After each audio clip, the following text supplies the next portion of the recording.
हो गया started. So you always feel that the target strength should be FCK plus 1.65 times the standard deviation. Next, what is this? These are the 28 days concrete strength versus water cement ratio. These are the curves. That means A, B, C, D, E, like that. The curves are there. What is this? These curves, A curve is nothing but your the cement type A, the cement type B, the cement type C. That means A type cement means if the specific surface area 325 to 375 kg per square centimeter, then that type of the cement will comes under A type cement. A type cement, the curve is here. Okay. If the relationship between the water cement ratio versus compressive strength for the different cement strengths, that means अगर cement strength है, अगर आपका cement strength है 1:3 ratio, if you are mixed the standard sand and cement, that means 31.9 Newton per mm square to 36.8 Newton per mm square. That type of the cement is called A type cement. That A type cement specific surface is 325 to TO2 375 kg per centimeter square. This is the specific surface area. Now you observe one thing. That means F grade, F type cement. Now you see what is the compressive strength at the 28 days cement strength 56.4 to 61. That means OPC 53 grade cement. OPC 53 grade cement.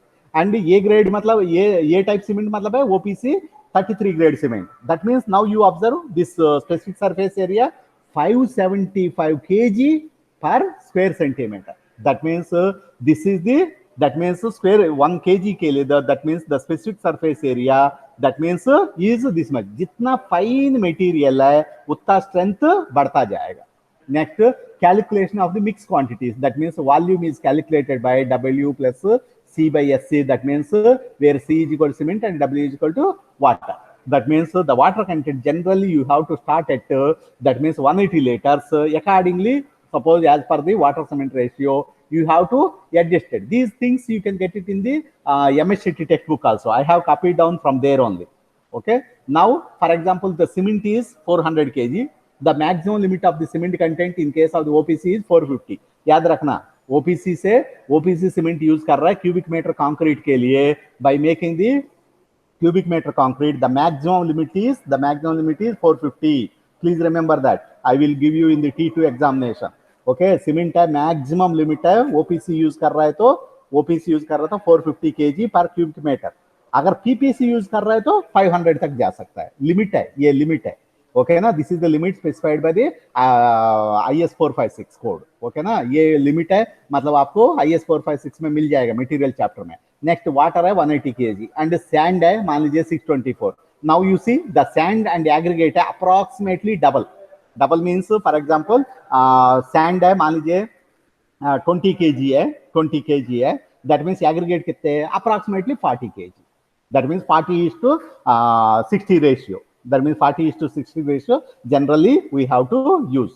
That means in case of the slump increase, the additional trials with the water cement ratio plus or minus 0.05 of the chosen value has to be carried out. That means suppose in case of the you are calculated the cube strength, that results are matlab okay, but the slump you are not getting at that time, you can go for the मतलब adjustment. In case of the strength, you have to go for the lower water cement ratio plus or minus 0.5. That means water cement ratio is reduced, the strength will be increased, and vice versa.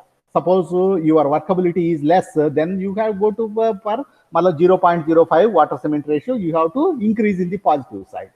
Next, please note that the values given the above examples are only the typical values, approximate values, experienced values, but not correct values. That means any code should not give the LHS is equal to RHS. Only it will give the rough idea only. That means these are not a god. That means these all codes are just will give you the some tentative values. Typical values are mandatory nahi hai. Used for the explaining the concept. That means adjustments only. That means the guide criteria only it will use. That means controls only it will fix controls. The range of the maximum limit is this, the range of the minimum limit is this, like that, like that. This is the building exposure, this is the permitted water cement ratio, this is the type of the building, and this is the type of the cement should be used, like that, like that. Control points only, outer, that means perimeter, that means peripheral lines,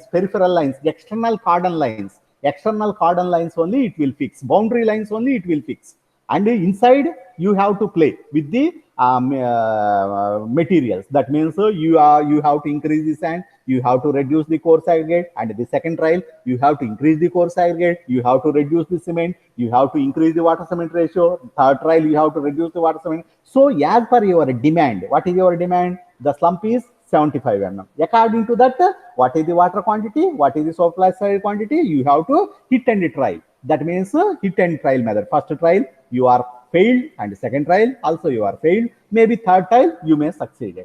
So first you play with the materials in case of the laboratory, and if once it is succeeded based on your experience, you will get within 1 or 2 trials. After that, the same mix you have to add it in the field. Suppose bulk में मतलब recipes बनाना ही है, मतलब marriages etcetera, उसमें मैं बहुत bulk में 2000 public के लिए खाना बनाना ही है, एट द टाइम वो लोग क्या करेगा, पहले ना मतलब वो फर्स्ट एक 5 लोग के लिए पहले बनाता है recipe, what ever the food है, मतलब पहले जो भी सब्जी है पहले 5 लोग को बनाता है. If it is successful then 5 लोग को मल्टीप्लाइड बाय 1000. सो मान लीजिए आलू टमाटर सब्जी बना रहा है, मान लीजिए मतलब आलू टमाटर सब्जी में 5 लोग के लिए, तो मान लीजिए आलू यूज किया है 500 ग्राम्स, टमाटर यूज किया है मान लीजिए 700 grams.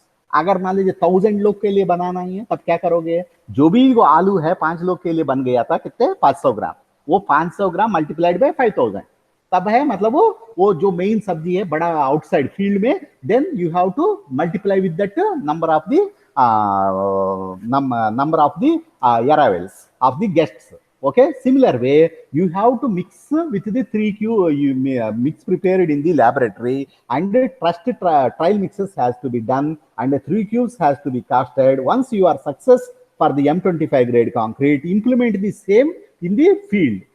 Next, approximate sand and water content per cubic meter of the aggregate as per the 10-62. How much sand and water content? That means sand maximum size of the aggregate, nominal mix NMA, that means nominal maximum size of the aggregate. That means maximum size of aggregate है, अगर if you are using for the 10 mm, you have to go for the 200 liters. Approximately I am saying 208 exactly, but 200 liters. 200 liters. अगर 10 mm size का गिट्टी use कर रहा है, मतलब concrete preparation के लिए, तब है 200 लीटर. नाउ यू सी, क्यों, मतलब साइज ऑफ द एग्रीगेट है कम है, साइज ऑफ एग्रीगेट है 10 mm है. 10 mm मतलब इमेजिन करो, दैट मीन्स 1 सेंटीमीटर. अगर बहुत छोटा छोटा एग्रीगेट यूज कर रहा है कंक्रीट में, तब है वाटर डिमांड बहुत मांगेगा, दैट मीन्स पानी का कंटेंट है ज्यादा डालना पड़ेगा. क्यों, because specific surface area of the aggregate है बढ़ता गया, मतलब आपने जितना कम size of the aggregate use करोगे उतना पानी ज्यादा मांगेगा, क्योंकि size of the specific surface area of the aggregate is more. अगर आपने 20 mm गिट्टी यूज कर रहा है, 185 लीटर्स सफिशिएंट है. नेक्स्ट, अगर 40 mm aggregate, generally 40 mm aggregate we will use in the mass concrete.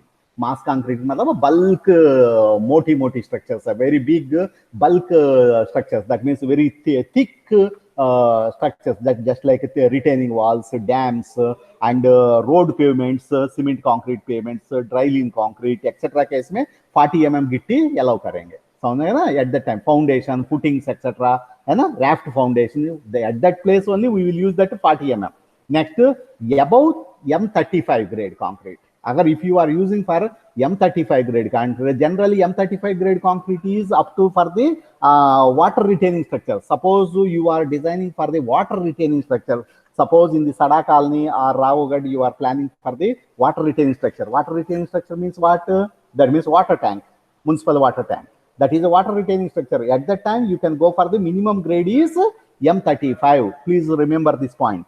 अगर वाटर रिटेनिंग स्ट्रक्चर्स है, मतलब पानी का टंकी बनाना ही है, minimum grade of the concrete is M35. Note down this, okay ना. अगर रोड बनाने के लिए What is the minimum grade of the concrete for roads? This is M40. M40. The code है IS IRC 58 code. The minimum grade of the concrete used for the road work is M40. याद रखना. That means national highway, state highway के लिए तो minimum grade of the concrete है, rigid pavement के लिए, concrete pavement के लिए M40. अगर मान लीजिए रूरल रोड्स है, रूरल रोड्स आ रहा, अदर डिस्ट्रिक्ट रोड्स है, then go for M30 grade. M30 grade है, परमिशन है, परमिटेड है. ओके, रोड्स का बात कर रहा हूँ, रोड का बात कर रहा हूँ. ओके, अगर if you go to the structural concrete है nowadays minimum M25 grade. M25 grade से नीचे यूज मत करिए. But if you go to for the water retain structure, just like water को रोकना ही है, that mean just like water tank है, म्युनिसिपल वाटर टैंक ही बनाना ही है ना, भोपाल सिटी में, है ना, जबलपुर सिटी में, at that time you have to go for at least M35 grade concrete. हाँ, ओके, नोट. नेक्स्ट, इसमें मतलब the size of the aggregate के अकॉर्डिंगली आप है water, this is the just guidelines only. And sand percentage कितने डालना?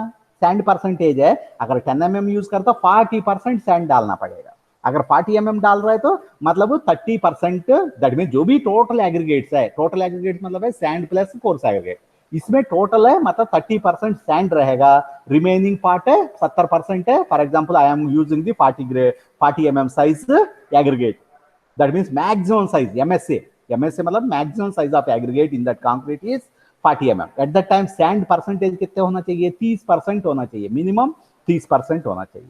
That means remaining 70% क्या होगा? 70% कोर्स एग्रीगेट होगा. नेक्स्ट, अगर मैंने 10 mm यूज कर रहा हूं, 10 mm size of the aggregate use कर रहा हूं, at that time sand as a percentage of the total aggregate by absolute volume is equal to 40% sand होगा, 60% है, 60% है ना. मतलब here I would like to tell you one thing. In case of the high strength concrete means what? M60 above, M60, M65, M60, 70, 75 and up to M100, M90. Okay, these concretes are said to be a high strength concrete. If in case of the high strength concrete, the size of aggregate should be only 10 mm. Please mind that. High strength concrete में 20 mm, 40 mm use ही नहीं करना ही है. Because in case of the high strength concrete में this higher side aggregates will create the interfacial transition zone problems. That's why lower size aggregates only, they will create the best interlocking bond between the paste and aggregate phase. That's why in case of the high strength concrete we are going for 10 mm size aggregate only. क्योंकि मेरा जो भी PhD work में around I have casted around 40,000 samples. Maybe I have casted the beam, cylinder, discs, prisms, है ना. मैंने मेरा PhD time में मैंने कास्ट किया था अराउंड अप्रोक्सीमेटली 40,000 प्लस सैंपल्स मैंने कास्ट किया है, समझना है ना. फिर उसमें मैंने सारे वर्क में मैं 10 mm एग्रीगेट यूज किया है, 10 mm मैंने 20 mm मंगवाया नहीं है. क्यों? मेरा एंटायर वर्क है हाई स्ट्रेंथ कंक्रीट प्रिपरेशन है. Okay, please mind that. Next, design of the special mixes. Any special mixes मतलब क्या है? Suppose if you are using the fly ash and if you are using the super plasticizers, then some guidelines is given. And pumpable concrete, that means nowadays if you are using for the pump, suppose in case of the 5-story building and multi-story buildings, at that time the labor should not available nowadays, so we are just using just like a water pump, we are pumping the concrete through the pump. At that time the fines, that means 300 microns less than particles होना चाहिए. Minimum percentage fines 400 to 450 kg पर cubic metre of the concrete. ये less than 300 content है, that means वो जो पंपेबल concrete में 300 से छोटा छोटा पार्टिकल्स है, मतलब 450 kg होना चाहिए पर every cubic metre of the concrete में. उसका मीनिंग क्या है? 300 माइक्रोन से छोटा पार्टिकल्स मतलब क्या है? दैट मींस मान लीजिए 1 क्यूबिक मीटर कंक्रीट बना रहा है भाई, पंपेबल कंक्रीट है, पंप यूज कर रहा है. एट दैट टाइम आपका जो total quantity of the concrete में मतलब फाइन मटेरियल मतलब क्या क्या है? सीमेंट है, सिलिका फ्यूम है, फ्लाई ऐश है, समझ में आ गया ना. एंड सैंड है. ये सैंड में भी थोड़ा फाइन पार्टिकल्स रहेगा. सैंड में भी कुछ 300 माइक्रोन से छोटा पार्टिकल्स रहेगा ना. सैंड मतलब है 4.75 रहेगा, 2.236 रहेगा, फिर इसके बाद 1.18 mm रहेगा, फिर इसका नीचे 600 माइक्रोन, इसका नीचे 300 माइक्रोन, 150 माइक्रोन, 75 माइक्रोन रहेगा ना सैंड पार्टिकल्स में. सो जो भी फाइनेस्ट पार्टिकल्स है कितने होना चाहिए, कम से कम लगभग लगभग 450 किलोग्राम्स होना चाहिए, तभी पंप काम करेगा।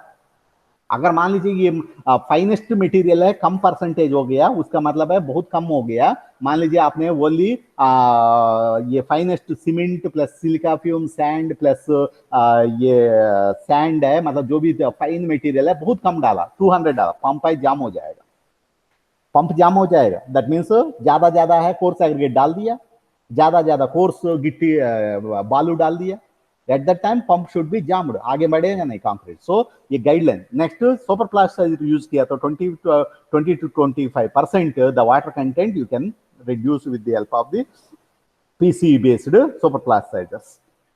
Next, approach for the designing of the durability in the modern codes. The corrosion of the reinforcement and pre-stressing tendons. That means the common mechanisms of the deterioration of the concrete structures in service.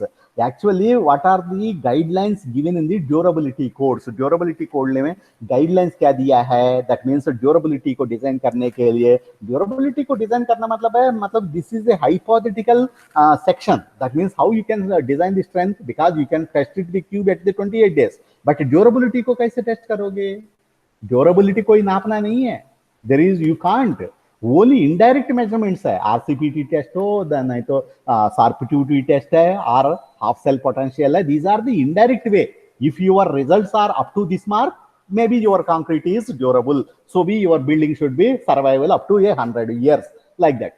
So similar way, generally the durability के लिए modern code कहता है the corrosion of the reinforcement and pre-stressing tendons and frost attack, alkali silica reactions, attack from the sulfates, attack by the aggressive chemicals, acid attack, abrasion resistance, etc. within the limit होना चाहिए. If ये अगर ये limit के अंदर है, reinforcement, corrosion reinforcement के अंदर है, मतलब वो no aggregate alkali reaction aggregate है, sulfates are within the control and no aggressive chemicals, at that time only your structure will be मतलब वो safe from the durability point of view. Now you see, this is a concrete column which is in the tidal zone of the ocean. समुद्र के अंदर है, मतलब ये concrete column है. मतलब कभी आप बॉम्बे पोर्ट गया क्या, विशाखापट्टनम पोर्ट गया क्या? Generally piers and jetties, wharves है ना. That means, do you know that means in the port engineering, docks and harbour engineering, suppose ship है, मतलब the ship should not come to the sea shore, समुद्र के किनारे तक है ship आती नहीं है, ओनली कम से कम 5-6 किलोमीटर समुद्र के अंदर है, खड़ी रहती है. मतलब आप जनरली क्या करेगा, बॉम्बे पोर्ट देखो और विशाखापट्टनम पोर्ट देखो, चेन्नई पोर्ट देखो, generally sufficient depth of water is required for the ship, समझ में आएगा ना, loading unloading purpose. Eight that time what they people will do, they people will drive A piles, they will construct this concrete columns, and at the top of the concrete columns they will place a slab, that is called as a platform. Railway platform देखा होगा भोपाल में, इंदौर में. That means एक platform में 2 number platform, 3 number platform देखा है, train आने के पहले बहुत पैसेंजर्स है, मतलब दे आर वेटिंग, समझ ना. सिमिलरली मतलब जस्ट एक प्लेटफॉर्म बनाता है समुद्र में, कहाँ पे, at the middle of the ocean, मान लीजिए 5-6 किलोमीटर दूर में समुद्र शीशोर से, समझ में आएगा ना. फिर उतना हाइट में उधर डेप्थ कितने होती है, लगभग 30-40 मीटर्स डेप्थ रहती है. If you are having that much depth only the ship can accommodate there, समझ में आएगा ना. वो जो प्लेटफॉर्म बनाने के लिए पहले पियर्स बनाना पड़ता है, पियर्स मतलब है ये कॉलम्स बनाना पड़ता है, कहाँ पे, within the water of the ocean, sea ocean. So now you see, because of the high tides, this may be attacked by the abrasive action. This is the tidal zone. Tidal zone maybe this is above 4 to 5 meters height. Suppose in case of the full moon day, the wave height is in the ocean is 4 meters, 5 meters, 6 meters, sometimes 10 meters. So in this region, the majority of the durability problems arises. Durability problem है ये, ना chloride attack है, ना sulphate attack है, ना हंग्रेस water है, ना another aspects है, only the action of abrasive action. ये कौन सा ड्यूरेबिलिटी प्रॉब्लम है, this is a mechanical durability. Durability is 2 types भाई, the durability attack is 2 types, one is chemical attack, second one is mechanical attack. Mechanical attack में क्या क्या आता है, अब्रेशन है, इंपैक्ट है ना, टेम्परेचर है, ये इस टाइप का चीज है, मतलब वो रबिंग है, ये चीज आती है मैकेनिकल। मैकेनिकल मतलब रगड़ती है। नाउ यू सी ये टाइड आती है, ये टाइड है बार बार ये कंक्रीट कॉलम को हिट कर देता है, सो दैट ये कंक्रीट है थोड़ा थोड़ा छोटा छोटा छोटा छोटा पीसेस बनता जाएगा, समझ में ना, पीसेस बन जाएगा। सो ये पहले initially it was 1 metre thick column है, 1 मीटर थिक है। 1 मीटर मतलब इमेजिन करो the column thickness is 1 metre. मान लीजिए 10 साल के बाद क्या होगा, ओनली आधा मीटर बच गया, बाकी आधा मीटर कहाँ गया, आधा मीटर डिसइंटीग्रेट हो गया। कैसे? Based on the rubbing action, based on the impact action of the waves of the ocean, समझ में ना। ये नीचे देखो सबमर्ज्ड जोन, सबमर्ज्ड जोन मतलब है बॉटम लेयर्स में ये कंक्रीट को, दैट मींस ये कंक्रीट कॉलम को कुछ नहीं हुआ था, nothing is happened. What is the reason? Because सरिया को भी कुछ नहीं हुआ है, ये रेइनफोर्समेंट है, रेइनफोर्समेंट को भी कुछ नहीं हुआ है, इनको जो इनको ये area that means this is concrete, ये कंक्रीट पोर्शन को भी कुछ नहीं हुआ, कुछ नहीं हुआ। क्यों? That means under lot of depth there is no oxygen present in the oceans, और ऑक्सीजन नहीं है, there is no question of the moisture content is available, may be moisture content है, इंग्रेस हो जाती है, अवेलेबल है, but reinforcement के लिए आपको मॉइस्चर कंटेंट भी होना चाहिए, ऑक्सीजन भी होना चाहिए, but oxygen is absent. So that's why then there is no corrosion at all. And CO2 attack and magnesium ions attack and sulfate attack may be there or may not be there. अगर मान लीजिए ये सी water में अगर sulphates है, magnesium है, carbon dioxide है at lower depth, then only ये लाइट, मतलब there is a light attack on the durability attack. Okay, agar there is no type, there is non availability of these chemicals, that means carbon dioxide, that means carbonation, sulfate attack, chlorides, ingress, etc., then there is no question of the durability. Now come to the atmospheric zone. Atmospheric zone मतलब क्या है? ये देखो, ये area क्या है? Tides है। Atmosphere मतलब है नॉर्मल इन्वायरमेंट, नॉर्मल इन्वायरमेंट मतलब क्या है? इसके ऊपर कंक्रीट प्लेटफॉर्म बनेगा ना भाई। देखो समुद्र का जो वाटर का लेवल है कहाँ तक रहती है, देखो यू फॉलो माय कर्सर, इतना हाइट तक की पानी रहती है, देखो दिस मच, इतना तक है पानी रहती है। फिर ये पानी के ऊपर है ना, कभी कभी है ना ये वेव्स आके थोड़ा 1-2 मीटर ऊपर उड़ती है, that means it will fly up to 1 or 2 metre. So up to surface है, मॉइस्ट रहेगा ये column up to this point only. After that ये है 1-2 मीटर है और ऊपर रहेगा ना, जो समुद्र लेवल से कम 2-3 मीटर है हाइट रहेगा, इसके ऊपर प्लेटफॉर्म बनेगा। फिर ये प्लेटफॉर्म से पब्लिक है, मतलब जो भी सामान है शिप से सामान उतरेगा, फिर उधर से ट्रक्स में, बस में एंड ट्रेन्स में है ना, सिटी के अंदर लेके जाएगा। सो दिस एटमॉस्फेरिक जोन में अगर आपके पास है, मान लीजिए जो आउटर एटमॉस्फेयर में एनी इंग्रेसिव मटेरियल्स है, carbon dioxide and sulfates, chlorides है, then only it will goes to the, it will act as a normal concrete. normal concrete है जो समुद्र के अंदर नहीं, जैसा बाहर है, सिटी का बाहर में है, मतलब ऐसा एक्ट करेगा। that means no mechanical abrasion and no chemical injection, that means reinforcement of the steel also nothing is there, because this is a dry portion, this 1 or 2 meter height is a dry portion, this is heavily eroded portion, so इस area में क्या करेगा पता है? समुद्र में इस area में एक मेटल केसिंग डाल देगा दिस, मान लीजिए जो भी ये 3-4 मीटर साइट है ना, इसको बचाने के लिए इधर क्या करेगा, ये हेवी मेटल रीइंफोर्समेंट, सॉरी एक मेटल व्हाट यू कॉल, एक गोल शेप में एक sheeting, that means I can say that एक रिंग प्रोवाइड करेगा, सो दैट जो भी ये वेव्स आ जाएगा वो रिंग को हिट कर देगा, सो दैट अपना कंक्रीट बच जाएगा, समझ में आएगा ना। क्योंकि this is very dangerous portion, अगर डेली वेव्स है इधर हिट कर रहा है तो ये कंक्रीट कॉलम है, one day it should be vanished, है ना। सो इसलिए उस पोर्शन में एक ring and design for the durability, the design for the durability के लिए there is no code, such code, मतलब ड्यूरेबिलिटी के लिए there is no code at all, but deemed to be satisfied, deemed to be मतलब क्या है? What is the deemed to be?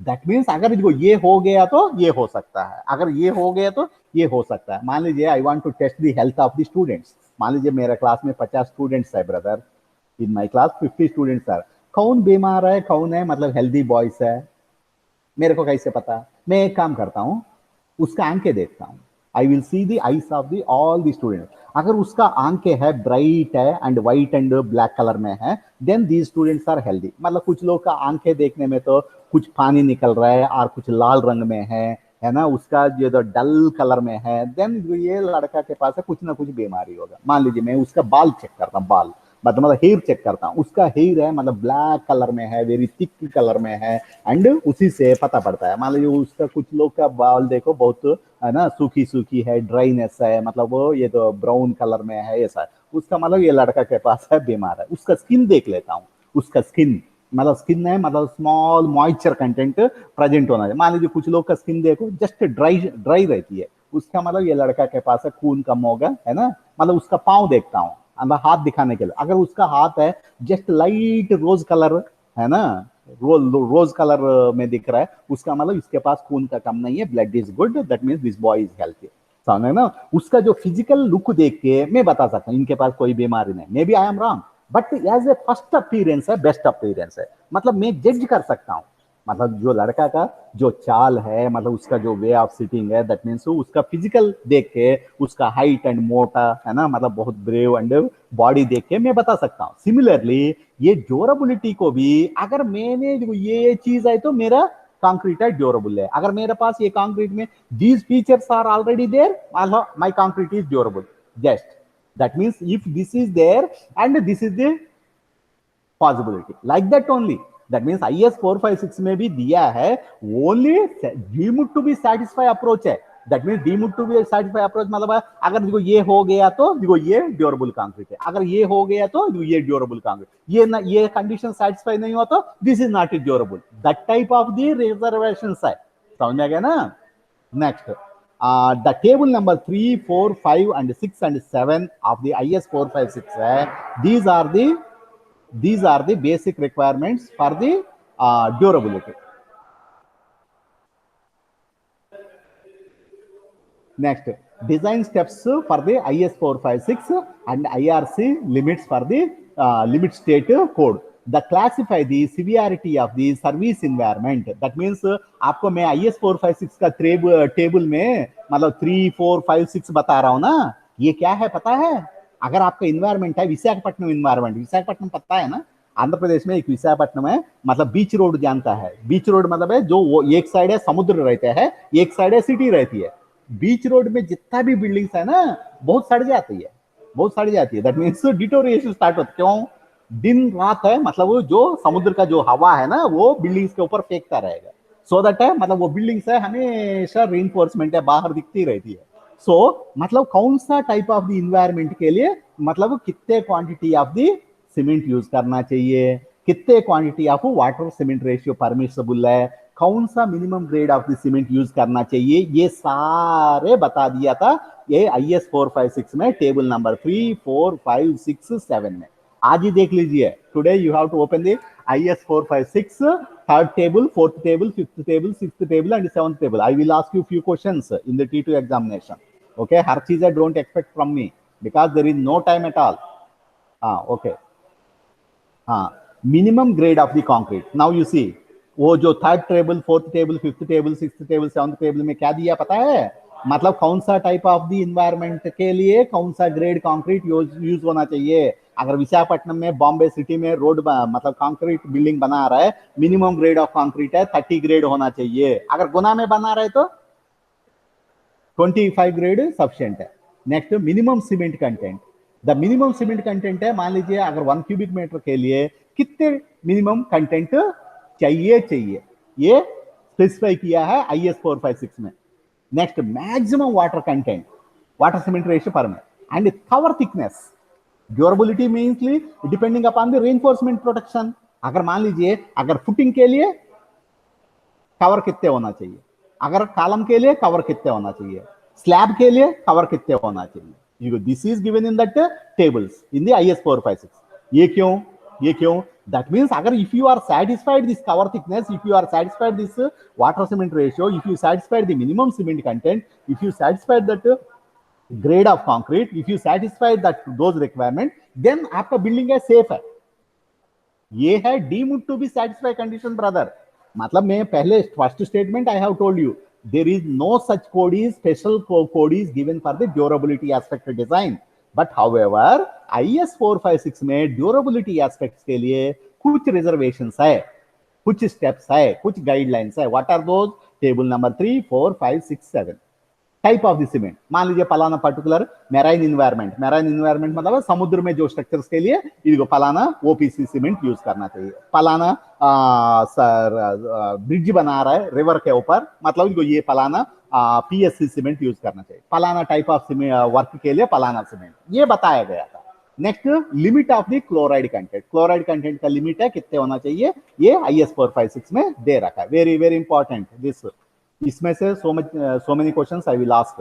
Next, transportation of the fluids in concrete. That means generally ये concrete में जो भी severity of the this durability problems आता है, पानी का जो percolation है, that means में इधर पानी हो और एयर है, एयर मतलब है कार्बन डाइऑक्साइड, कार्बन डाइऑक्साइड से कार्बोनेशन हो जाती है, सार्पिटिविटी मतलब इंग्रेस ऑफ द फ्लूइड्स। ये इंग्रेस ऑफ द फ्लूइड्स कब होगा, अगर आपका जो कंक्रीट का जो कवर सफिशिएंट नहीं है, आपका सरफेस में कुछ क्रैक्स है, तभी बाहर से निकलेगा ना भाई। आप है विंटर सीजन में स्वेटर पहनता है ना, आप है स्वेटर पहनता है, क्यों पहनता है, बिकॉज जो भी ठंड का हवा है आपका बॉडी को टच नहीं होना चाहिए। देयर इज, मान लीजिए आप है मतलब वाटर प्रूफ जैकेट पहन लिया, आपका ठंड लगेगा नहीं है, क्यों, दैट मीन्स जो ठंडा हवा है आपका जैकेट से अंदर घुसेगा नहीं है। सिमिलर वे आपका जो भी इंग्रेस मतलब है जो भी वाटर हो, कार्बन डाइऑक्साइड हो और आयन डिफ्यूजन हो, that means chloride ion etcetera, ये should not be penetrating to the concrete. That means this is the penetrability और परमेबिलिटी मतलब है कंक्रीट के अंदर है, मतलब नहीं होना चाहिए। then only now you see जो क्लोराइड इंग्रेस है, दैट मीन क्लोराइड डिफ्यूजन है, ये क्लोराइड आयन क्या हो गया था, जो ये सरफेस क्रैक में से अंदर चले गया था, देखो कंक्रीट के ऊपर है, मतलब स्पॉलिंग हो गया, स्पॉलिंग मतलब है बल्जिंग हो गया, एनलार्जमेंट हो गया। देखो ये रूफ स्लैब है, ये रूफ स्लैब का ये सरिया दिखने लगा, जो सरिया है ये 12 mm रॉड है, मतलब देखो 5-10 साल के अंदर है ना, ये सरिया इनिशियली 12 mm रॉड है ना, मतलब ये कंक्रीट गिर गया, इनको जो भी एटमॉस्फेयर से कार्बन डाइऑक्साइड है, मैग्नीशियम है, क्लोराइड्स है, ये पूरा ये सरिया के ऊपर अटैक हो गया था। सरिया मतलब है फेरस मटेरियल है, फेरस मटेरियल में एक खास बात क्या है, Fe2+ ions and E- ions, ये सब पहले फेरस मटेरियल है 2 में स्प्लिट हो जाएगा। जो भी ये E- आयन क्या करती है, वो बहुत गधा आयन है, that means it is very donkey, that E- ion है वेरी वेरी डेंजरस मटेरियल। वो E- आयन क्या करती है, जो मॉइस्चर एटमॉस्फेयर में जो भी ऑक्सीजन एंड वाटर कंटेंट दोनों ले लेती है, लेके मतलब वो H- आयन फॉर्मेशन होती है। ये जो OH आयन फॉर्म हो गया ना, OH आयन फॉर्म हो गया ना, आपका जो कंक्रीट चले जाएगा, मतलब वो एसिडिक साइड, जैसा एसिडिक साइड चले गया था, पहले आपको Fe2+ है ना, उसी के साथ ये OH आयंस कंबाइन कर देती है, देन रस्ट फॉर्मेशन हो जाएगा, येलो कलर प्रिस्क्रेट। नाउ यू सी, ये सरिया है, मतलब आज का तारीख में बिल्कुल है नहीं है, गायब, बिल्कुल गायब। तो द टेंशन जोन में मतलब there is no reinforcement, slab है कंप्लीटली कोलैप्स हो जाएगा। Next, relationship between this sarpituity and chloride ingress. That means chloride ingress and sarpituity का relation अगर आपने देखा जाए तो, if you draw a best fit curve, it will indirectly, that means it is a linear variation. That means sarpituity बढ़ता गया तो chloride ingress बढ़ता गया, and chloride ingress बढ़ता गया तो sarpituity भी बढ़ता जाएगा। एक approximately the relation is just like a straight line. Next, this is called the variation in the effect of the diffusion coefficient with the age of the concrete in ingress. That means now you see the age of concrete है first 1 year, 10 years and 100 years, 100 years। अगर ये जो diffusion coefficient है, effective diffusion coefficient in the meter square per second, what is going on while the age is going on, the diffusion coefficient है मतलब कम होता गया।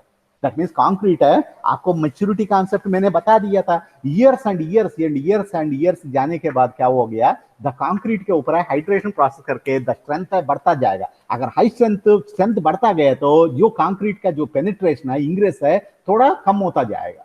Next, ये क्या है, dependence of the effective diffusion coefficient on the water binder ratio. What do you understand by water cement ratio? Water numerator में रखिए, denominator में सीमेंट रख दीजिए, दोनों के बीच में रेशियो को क्या बोलते हैं, water cement ratio.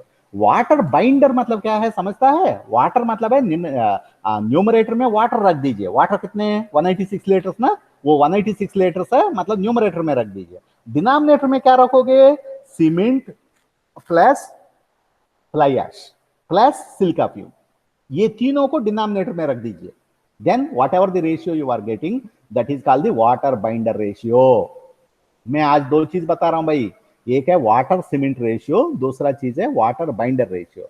Water binder ratio मतलब क्या है, डिनोमिनेटर में आप है cement plus fly ash plus silica fume, ये तीनों जोड़ दीजिए। मान लीजिए सीमेंट है 350 केजी यूज किया, फॉर एग्जांपल आपने सीमेंट है 350 केजी यूज किया, ओके, एंड सिलिका फ्यूम है मान लीजिए 50 केजी यूज किया, कितने हो गया, कितने हो गया, 300 प्लस 50, 350 हो गया।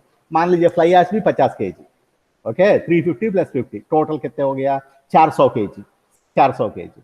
एंड ऊपर न्यूमरेटर में पानी, पानी कितने हैं, 200, 200 डिवाइड बाय 400, वो 400 इज व्हाट, 400 ऐसा आ गया था cement weight plus silica fume weight plus fly ash weight. When ये द न्यूमरेटर में वाटर एंड डिनोमिनेटर में ये सारे तीनों चीज रख दिया, or at least cement plus fly ash, or वो or cement plus silica fume. अगर ये मटेरियल्स बाइंडिंग मटेरियल्स बोलते हैं, ये मटेरियल्स डिनोमिनेटर लग दिया, ये दोनों के बीच में रेशियो को वाटर बाइंडर रेशियो बोलते हैं। नेक्स्ट वाटर सीमेंट रेशियो मतलब क्या है, सिंपली ऊपर डिनोमिनेटर न्यूमरेटर में ऊपर न्यूमरेटर में 200 लीटर्स और 200 केजी, ओके ना, न्यूमरेटर में। नीचे क्या रखोगे, यह silica fume and fly ash मत रखना, ओनली सीमेंट का वेट रख दीजिए। दैट मीन सीमेंट है 400 केजी, पानी है 200 केजी है, 200 divide by 400, then that will comes under the water cement ratio. That means पानी को सीमेंट के बीच में रेशियो को बोलते हैं water cement ratio, and water divided by cement plus silica fume plus fly ash को बोलते हैं water binder ratio. Next effective diffusion coefficient क्या हो गया, द इफेक्टिव डिफ्यूजन कोएफिशिएंट है जैसा जैसा ये वाटर कंटेंट है, that sorry this water binder ratio बढ़ता गया और अदरवाइज वाटर सीमेंट रेशियो बढ़ता गया, देन ये क्या होता जा रहा है, ये डिफ्यूजन कोएफिशिएंट है इंक्रीज होता गया। क्यों, देखो water cement ratio 0.5 and water cement ratio 0.7, मतलब किसमें ज्यादा कैविटीज रहती है, ज्यादा कैविटीज है ऑब्वियसली जो higher side water cement ratio ज्यादा है उसी में बढ़ता है। So water binder ratio and water cement ratio almost मतलब सेम, ऑलमोस्ट सेम। सो आपका जो भी वाटर सीमेंट रेशियो और वाटर बाइंडर रेशियो बढ़ता गया है, आपका पोर्स एंड कैविटीज बढ़ता जाएगा। सो जैसा जैसा पोर्स बढ़ता गया है, आपका जो पेनेट्रेशन बढ़ता गया, उसी को मैं एक्सप्रेस करता हूं, I will express the penetration in terms of the one coefficient that is a factor, that factor is nothing but your diffusion coefficient, the unit is square meter per second, okay, so that also increased accordingly मतलब है directly proportional linear variation, ये बढ़ता गया तो you now you see ये water cement ratio बढ़ता गया तो ये diffusion coefficient also increase. Okay, the chloride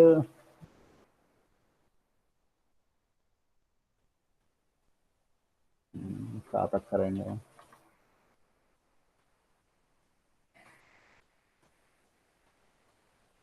uh, 165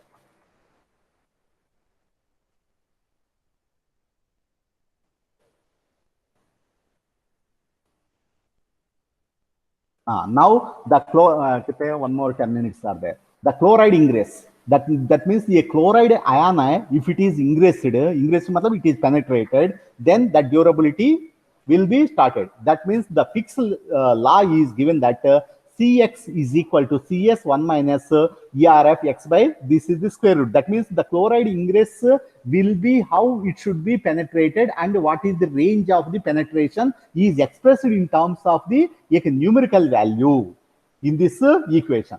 Next, measured chloride profile. That means if you want to measure the chloride profile, that means up to what depth the chloride ion is penetrated. That means if 40 years, how much depth of the chloride is penetrated. In the 50 years, how much depth of the concrete is affected due to the chloride ions. The chloride ions है मतलब ये penetrate होता जाएगा, मतलब day by day मतलब है ना ingress होता रहेगा। मान लीजिए कंक्रीट स्ट्रक्चर में फर्स्ट ईयर में इतना डेप्थ तक अंदर चले जाएगा, 2 साल में इतना तक, मतलब 5 साल में इतना, 40 इयर्स में। सो इन्हीं ने ये काम किया था 1995 में, ऑल फुटाम ये क्या किया था, he has conducted lot of the experiments Based on his results, the chloride ions penetration or the permeability he has expressed in a tabular column. That means distance from the surface से 0 to 10 mm में आपका जो chloride in the percentage weight of the cement में 3.18 if the control is normal. And jump drain control मतलब क्या है? This is a jump drains मतलब क्या है? Those are the controlled permeability formwork. Actually जो जम ड्रेन्स है latest technology है. जम ड्रेन्स मतलब क्या है? जो भी फार्म वर्क डालोगे ना, फार्म वर्क है नवेडेस आपने देखा होगा, वुडन फार्म वर्क देखा होगा और मेटल फार्म वर्क देखा होगा. नवेडेस है जम ड्रेन्स भी एक फार्म वर्क है, वेरी कॉस्टली. दो जो जम ड्रेन्स है मतलब those are very costly materials है. ओके, वो जम ड्रेन्स फार्म वर्क डालता है. उसमें क्या है? द कंक्रीट का जो फ्लोरिंग का फिनिश है मतलब का स्लैब का फिनिश है वेरी स्मूथ रहेगा. इवन प्लास्टरिंग भी रिक्वायर्ड नहीं है. अगर जम ड्रेन्स यूज किया है, जो भी आपका मेजर्ड क्लोराइड प्रोफाइल है 2.14, that is just like a chloride in the percentage, that means 2.14. क्योंकि जम ड्रेन्स यूज किया तो ज्यादा क्लोराइड है इंग्रेस नहीं हो पाएगा. दैट मीन कंक्रीट है मतलब परमिट ही नहीं कर पाएगा. नेक्स्ट अदर थिकनेसेस है 7500. दैट मीन्स अगर आपको इधर एक चीज देखो, अगर कंक्रीट का जो थिकनेस है दैट मीन्स कवर थिकनेस है आपने बढ़ता गया है, आपका जो इंग्रेस देखो, इंग्रेस है मतलब वैल्यू है क्लोराइड पेनिट्रेशन है बहुत कम होता जाएगा, 0.06, very very minute. That means इसलिए कवर है जनरली आपने कवर कितने रखता है कंक्रीट स्लैब के लिए? तो मान लीजिए 15 mm 25 mm रखता है. इन case of the footings, in case of the heavy structures आप है 100 mm, that means 10 centimetre clear cover रखता है. इन case of the column spaces etcetera आपको 50 mm, that means 5 centimetre and 40 mm रखता है. दैट मीन्स वो कवर क्यों? That means outside environment से ये क्लोराइड है इंग्रेस नहीं होना चाहिए. नेक्स्ट मेजर्ड क्लोराइड प्रोफाइल है, he is given in terms of the chloride in percentage versus distance from the surface. What ever the tabular column he is expressed in the just like a graph form. That's all. Next, classification of the severe environment. Environment are 5 types: moderate environment, severe environment, very severe environment, extreme environment. ये table कहां से मैंने ले लिया पता है? IS 456 से ही ले लिया. IS 456 में मान लीजिए आपका बिल्डिंग गुना में है, ये कौन सा इन्वायरमेंट है? अगर आपका बिल्डिंग है विशाखापट्टनम शीशोर में है, कौन सा इन्वायरमेंट है? देखो एक्सट्रीम इन्वायरमेंट मतलब क्या है? Concrete exposed in the tidal zone in the ocean, and in case of the alternate wetting and thawing, then the cyclic wet and dry condition, थोड़ी देर गर्म थोड़ी देर ठंडा, and ground water concrete contained with the aggressive chemicals, this will comes under the extreme exposure. अगर extreme exposure है तो आप है M35 grade concrete डालना पड़ेगा बिल्डिंग बनाने के लिए, क्योंकि रोकना पड़ेगा. अगर मैंने दो चीज बता दिया था, एक गेल एंड NFL. गेल का जो बिल्डिंग है कुछ नहीं हुआ, सीका को जानता है, Sika will be aware of that because she is here for this since so many years. GAIL का बिल्डिंग्स देखो nothing is happened, but NFL का बिल्डिंग्स देखो ऑलरेडी ऑलमोस्ट द बिल्डिंग्स है सड़ गया है, डिटोरिएशन स्टार्ट हो. क्यों? Because of the nitrogen. That means वो नाइट्रोजन ना, क्योंकि यूरिया बनता है ना, जो फर्टिलाइजर्स में यूरिया धुआं निकलती है, इसलिए क्या है पूरा दैट मीन्स इंग्रेस हो गया था बिल्डिंग्स में. सो पूरा स्लैब्स है स्पॉलिंग हो गया, दीवाल्स भी टूट गया है ऑलमोस्ट है, बहुत डेंजरस सिचुएशन है उसका बिल्डिंग्स. ओके, ये क्लासिफिकेशन ये मिलेगा आपको 154 स्लाइड मिलेगा IS 456 third fourth fifth sixth tables में ये सेम टेबल मिल जाएगा.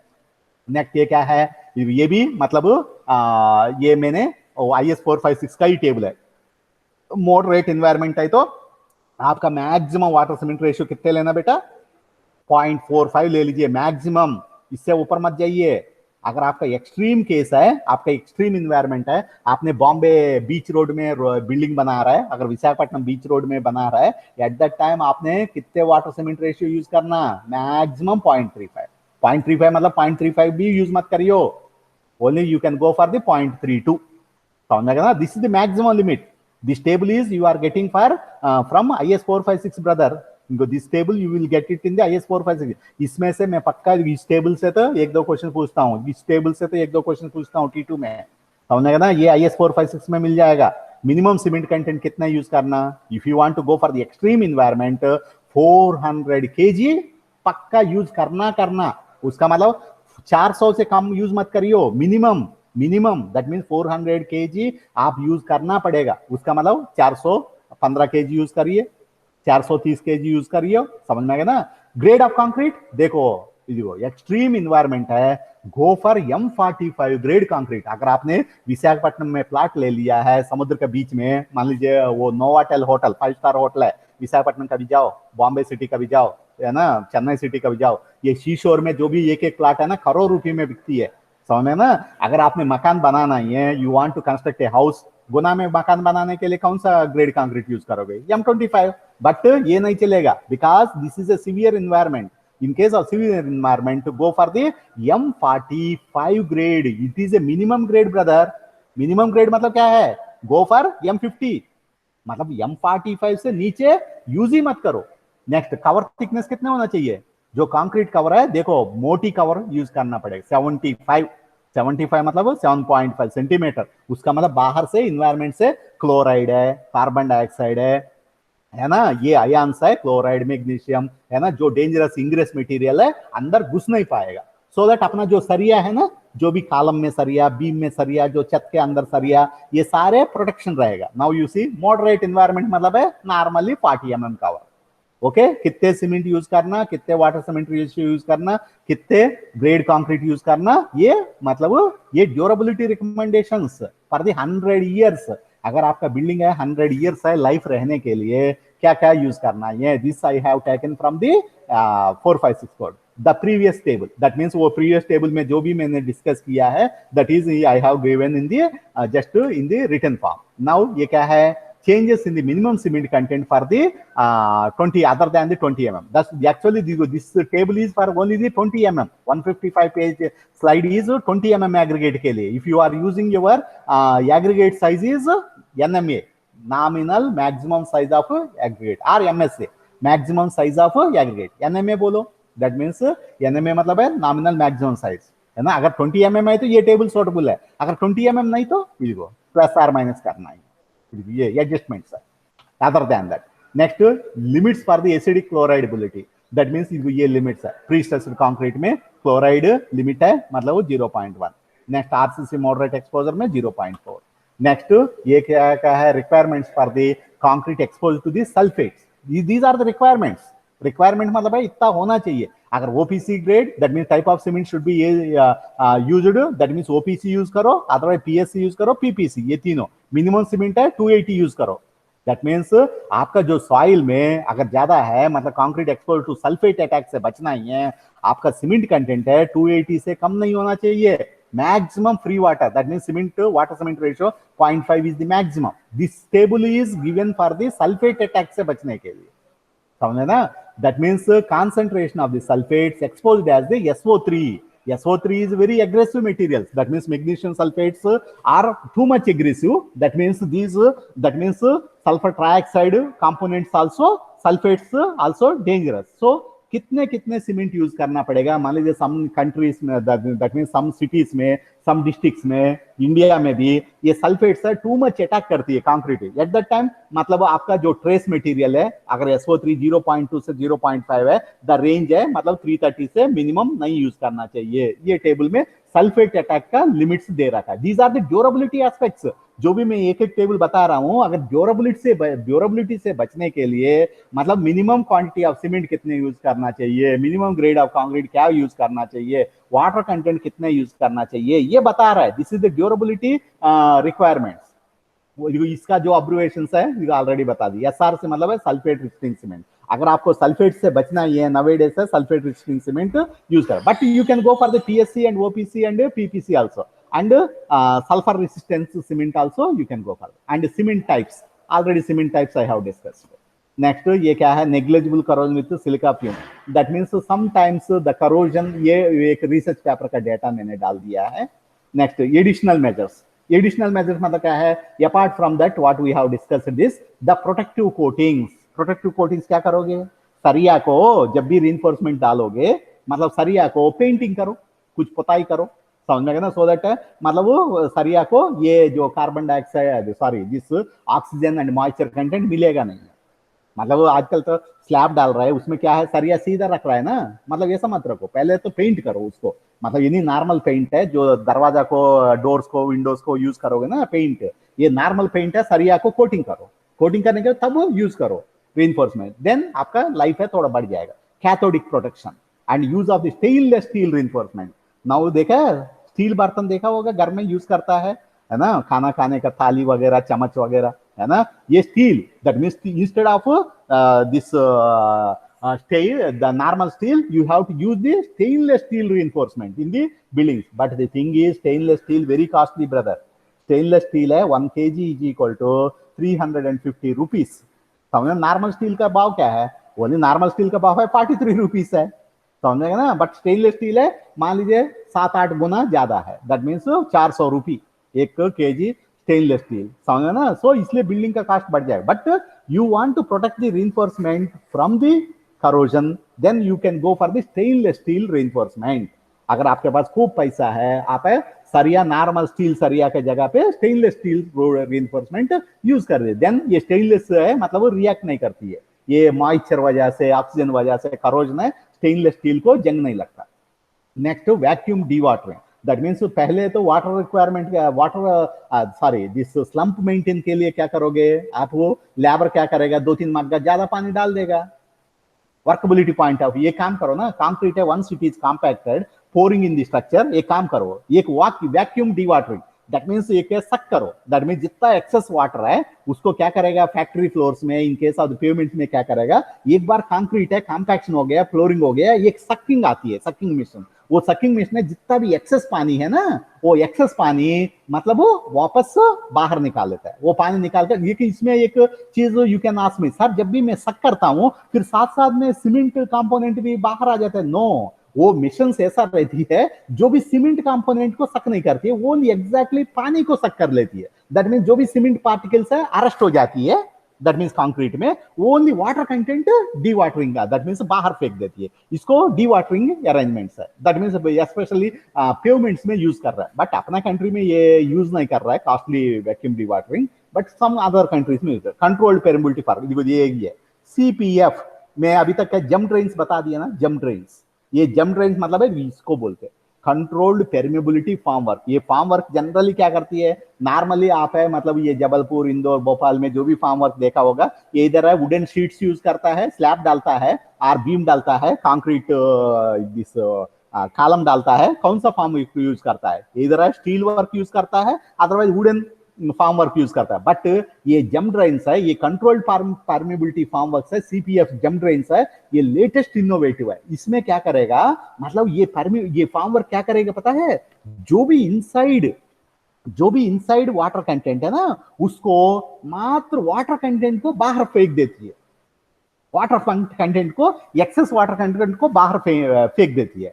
बट द सरफेस है स्मूथ फिनिशिंग मेंटेन करती है, and there is no required of the curing and there is no requirement of the plastering also, but very costly. ये form work है, मान लीजिए एक 10 स्क्वायर मीटर फॉर्म वर्क के लिए कम से कम 20-25 हजार मांगता है ना. नेक्स्ट जियो कंपोजिट्स, ये geo composites also they are used for the to protect from the durability aspect and durability test. ये ड्यूरेबिलिटी टेस्ट के लिए तो ये डिम टेस्ट है एंड ये स्टीम टेस्ट है, नवेडेस है RCPT टेस्ट है, अपना लैबोरेटरी में भी है, this RCPT machine is there, otherwise half cell potential, that means आपका अगर ये एक्सट्रीम कंडीशन है तो लेस देन 1000 होना चाहिए, ये लिमिट्स दिया, ड्यूरेबिलिटी टेस्ट लिमिट्स दे रखा है. नेक्स्ट ये high performance 165 grade concrete onwards, it will goes to the T3 syllabus.